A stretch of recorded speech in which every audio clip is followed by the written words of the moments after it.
మన అల్లు అరవింద్ గారిని మాట్లాడవలసిందిగా రిక్వెస్ట్ చేస్తూ ఉన్నా. ఏ శ్రీకాంత్ ఏడి?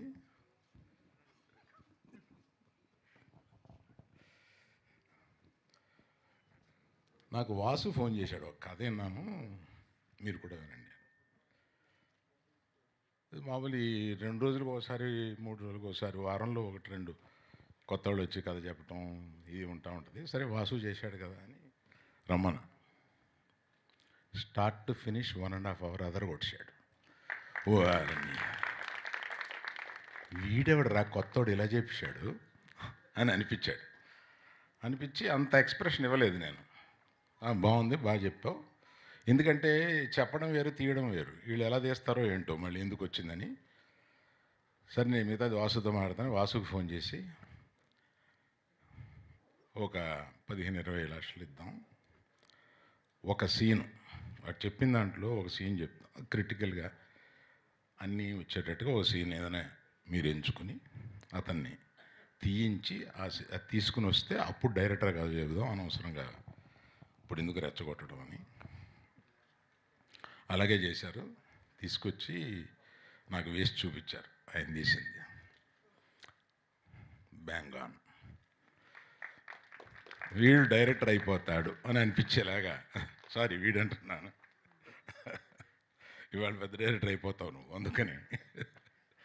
చాలా బాగా తీశాడు. అన్ని ఎమోషన్స్ ఎంత బాగా తీయాలో అంత బాగా తీశాడు. చిన్న చిన్న ఏ ఉన్నాయి ఇక్కడ అనవసరం.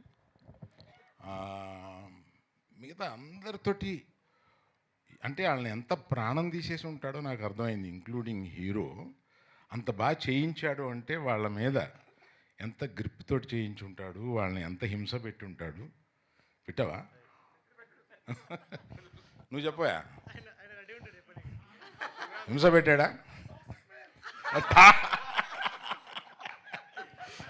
ఆ పెర్ఫార్మెన్స్ రావాలంటే ఆ మాత్రం హింస పెట్టాలి బాబు, లేకపోతే అది రాదు. నువ్వు కూడా చాలా బాగా చేసావు, అందుకని చెప్తున్నా. ఫస్ట్ హర్షిత్ మామూలు ఇలా కనపడుతున్నాడు, సినిమాలో చెంచి వదిలేశాడు. క్లైమాక్స్లో మనకి కళ్ళ నీళ్ళు వచ్చేలా చేశాడు. అంత బాగా, అంత మంచి యాక్టరు. నాకు అంటే హైట్ తక్కువ వాళ్ళని అమీర్ ఖాన్ అంతడు అనిపిస్తుంది. అమీర్ ఖాన్కి హైట్ ఏం పెద్ద లేదు కదా. సో ఆల్ ది బెస్ట్, చాలా బాగా చేసావు. You got a long life. Vishwak నువ్వు ఎక్కడ పెట్టావు సార్? నీకెలా తెలుసు? అంటే మేము లైబ్రరీలో కలిసినాం సార్. అట్లాగా?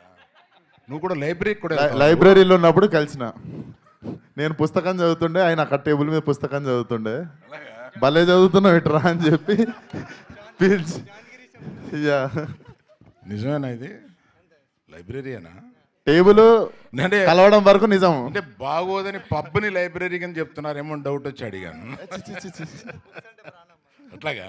Very good. ఇది cutie పొరి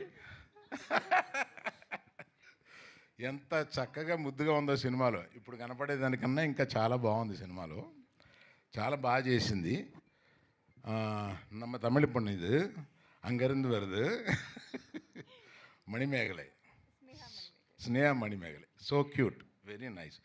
You done a great job and you have got a good future in Telugu. தமிழில் நான் சொல்ல முடியாது. இங்கே உனக்கு நல்ல ஃப்யூச்சர் இருக்குது, அதெல்லாம் ஒத்துக்காத, பார்த்து ஒத்துக்கோ. సార్ ఈవిడకు కూడా ఇక్కడే తెలుగులో స్థిరపడిపోయి పెళ్లి చేసుకునే లక్షణాలు ఏమన్నా కనిపిస్తాయి? నేను కొంతమందికి చెప్పండి అలానే ఏదైనా. You act for 10 years here and get married to a Hyderabad man and settle here.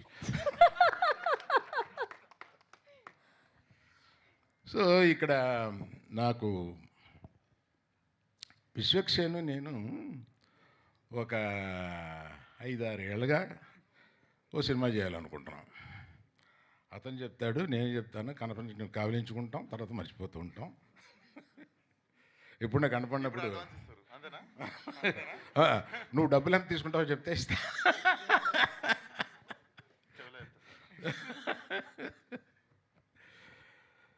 Vishwaksen తోటి సినిమా చేయాలని ఉంటుంది. టైం రావట్లేదు, త్వరలో వస్తుంది, చేద్దాం. లేదు, ఆలస్యమైన అమృతం. రెడీ.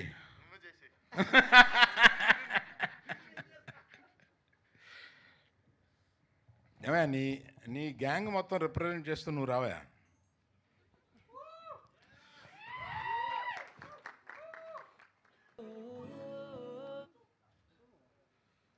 అంటే ఆ దోస్తాన నువ్వు ఆ మోటార్ బైక్ మీద వెళ్ళి వాళ్ళందరినీ కొడుతుంటే అందులో దూకి ఎంత బాగా చేసావా, అందుకని thank you so much sir.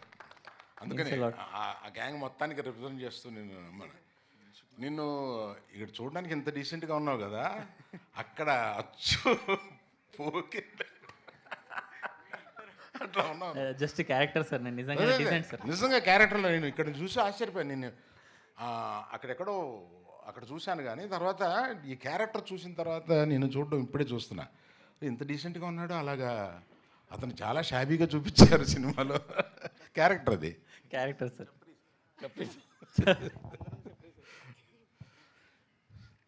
So there is nice, you are associated with this Vasu and Sridevi. Nice for your support.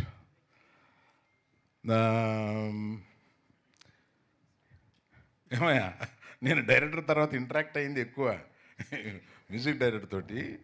ఆ రోజు మన ఇద్దరు అనుకున్న, నేను ముందు తెల్లపోరి సాంగ్ వదలవయా అంటే శ్రీదేవిని వాసు కాదు love song వదులుదామన్నారు.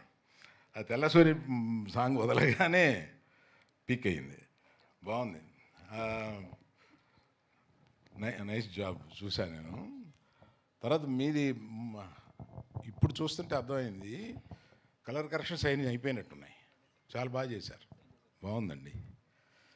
So now I have to tell about Sridevi and Vasu. మీరిద్దరండి.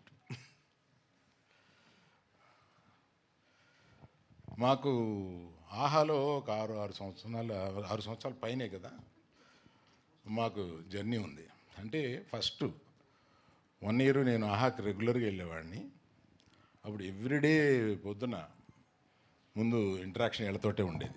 అట్లాగా మనం ప్రొఫెషనల్గా ఒక ఇంటరాక్షన్ ప్రారంభించిన ఆ తర్వాత మనుషుల్ని మనం ప్రేమిస్తాం, మనకి దగ్గర అవుతారు. అలాగా శ్రీదేవిని ఎప్పుడు చూసినా డార్లింగ్ శ్రీదేవి అనేవాడిని. సో అట్లాగా వీళ్ళిద్దరూ హైలీ టాలెంటెడ్ పీపుల్. ఆ తర్వాత వీళ్ళని ఈ సినిమా తీసుకుని చేయమని చెప్పి అడిగాను. వీళ్ళు ఈ సినిమాని తీసుకుని చాలా శ్రద్ధగా, కొంచెం ఎక్కువ ఖర్చు పెట్టాడు, దాన్ని ఏం అనలేదు కూడా. నేను చాలా బాగా దీన్ని ఎగ్జిక్యూట్ చేసి పగలు రాత్రుళ్ళు ఈ సినిమా మీద ఉండి ఈ సినిమాని ఇంత బాగా తీర్చిదిద్దినందుకు I should congratulate you both. Right. ఇంకెవరి గురించి చెప్పడం మర్చిపోయినామనుకోకండి. మెయిన్గా నేను మీడియా వారికి రిక్వెస్ట్ ఏంటంటే, ఈ లవ్ స్టోరీ చాలా సున్నితంగా ప్రారంభమయ్యి మన హృదయాల్లోకి చొచ్చుకుని వెళ్ళిపోయే ఒక లవ్ స్టోరీ. డీసెంట్గా ఉంటుంది, ఎక్కడ ఇండీసెన్సీ ఉండదు. ఇటువంటి సినిమాలు జనరల్గా మీరు చాలా బాగా ప్రమోట్ చేస్తూ ఉంటారు. So my request to media is to please promote this film. You will feel proud of it. Aravind garu ఒక విషయం గుర్తు చేయమన్నారు. విశ్వక్సేన్ గారికి ఒక క్వశ్చన్ అడుగుతానని. ఆయన ఎప్పుడు పెళ్లి చేసుకుంటారని. మర్చిపోయాను. విశ్వక్, ఇప్పుడు ఇన్ని లవ్ స్టోరీ ఎప్పుడన్నా చెప్పిరా సార్, హీరోయిన్ రాగానే నీకు తెలుగుని చేసుకుంటారు, పక్కన తెలుగుని ఎవరికైనా చూపించిరా సార్ మీరు? చూపించిరా సార్ మీరు? సరే, ఎప్పుడు పెళ్లి చేసుకుంటున్నావు? నేను చూడగానే ఏమన్నాను, నేను ఎవరిని చేసుకోవాలో చెప్తున్నారు, నన్ను మాత్రం ఎప్పుడు చేసుకుంటావు అని అడుగుతున్నా మీరు. నేను ఏమన్నా చూడగానే, ఏంటి ఇదివరకన్నా చాలా గ్లామరస్గా తయారయ్యావు, ఏంటి స్కిన్ టోన్ మారిపోయి ఏంటి ఇలా అయిపోయావు అంటే, లేదు సార్ 1 yearగా తిండి గిండి మార్చేసేసి నేను అలా ఫిట్గా అవ్వాలని అనుకున్నాను, మనం చూసి ఛానల్ అయింది కదా, మనం రికగ్నైజ్ చేశారని ఆనందపడ్డావు. ఇలా ఇంత బాగా రెడీ అవ్వడం ఎందుకు? ఒక అమ్మాయి కోసం కదా. ఎవరు అమ్మాయి? చెప్పండి. వాళ్ళకేమో ఎవరిని చేసుకోవాలో చెప్తారు, నన్ను మాత్రం ఎప్పుడు పెళ్ళి అని అడుగుతారు. అది కూడా చెప్తే ఇంకా పోయి కట్టేస్తా సార్. మరి దిల్సుఖ్ నగర్లోనే చూడు ఉన్నారు, నాకు తెలుసు నీకు. ఎందుకు దిల్షుక్ నగర్ నుండి జూబ్లీ హిల్స్ వస్తే మళ్ళీ దిల్షుక్ నగర్ పంపిస్తారా నన్ను? So thank you very much. Thank you sir. Sir మీరు ఫస్ట్ ఎవరితో చూసారు ఒక రొమాంటిక్ ఫిలింని, ఇలాంటి ఒక ప్యూర్ లవ్ స్టోరీని చూసింది ఎవరితో? ఇప్పుడు ఆ పేరు చెప్తే బాగోదు కదా. వాళ్ళకి మనవలు కూడా మనవరాళ్ళు కూడా ఉన్నారు. అందుకని ఫస్ట్ చూసింది మామూలు ఇందాక చెప్పాను కదా, ఫెయిల్ అయిన సినిమాకి చివరి సీట్లో కూర్చొని చూస్తామని. అలాగే ఒక హిందీ సినిమా చూశాను. Okay, thank you so much. మీ దృష్టిలో ప్రేమ అంటే ఏంటి? ఇది చాలా క్లిష్టమైన పరిస్థితి. ఇంట్లో మా ఇంట్లో వాళ్ళు ఏమన్నా ఓకే, సో ఇప్పుడు అల్లు అరవింద్ గారు ఆయన దృష్టిలో ప్రేమ అంటే ఏంటి అన్నది చెప్పబోతున్నారు. ఏమీ లేదు. అయ్యో sir, thank you so much Aravind garu, thank you Vishwak garu, thank you so much for gracing our event, thank you so much Dheeraj గారు.